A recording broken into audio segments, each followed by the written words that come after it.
52-page report is making a lot of parents uneasy about the vaccines their kids get. Let me explain why.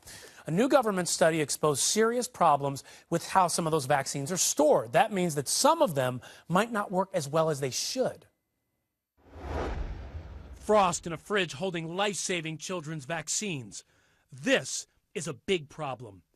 A government study found it's happening at pediatricians' offices across the country, and kids are being put at risk. If the vaccine is not stored properly, it probably is not as effective as a properly stored vaccine, so the child is probably getting inadequate protection.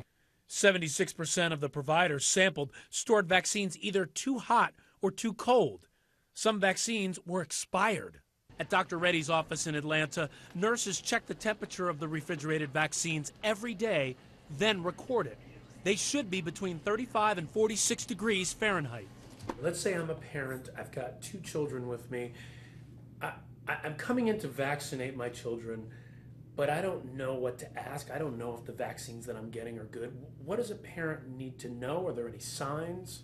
I think it's a very fair question for you to ask your pediatrician or your healthcare provider, what quality control do you have in place to make sure this vaccine was stored properly? Do you have a refrigerator that's monitored? What temperature do you store your vaccines? Do you keep an eye on this?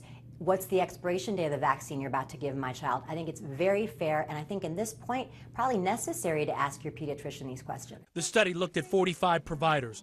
They're part of the CDC's free Vaccines for Children program. Dr. Reddy says it's a wake-up call for all pediatricians. I think this report is very important to show us that not all physicians are treating these vaccines, which are really precious cargo. They're protecting our children, but not all physicians are treating them with the respect and, in the appropriate manner. Now, the CDC says it's working to address these problems. It stresses that the vaccines stored at the wrong temperature are still safe, but probably less effective. Now, it's not recommending that kids get revaccinated.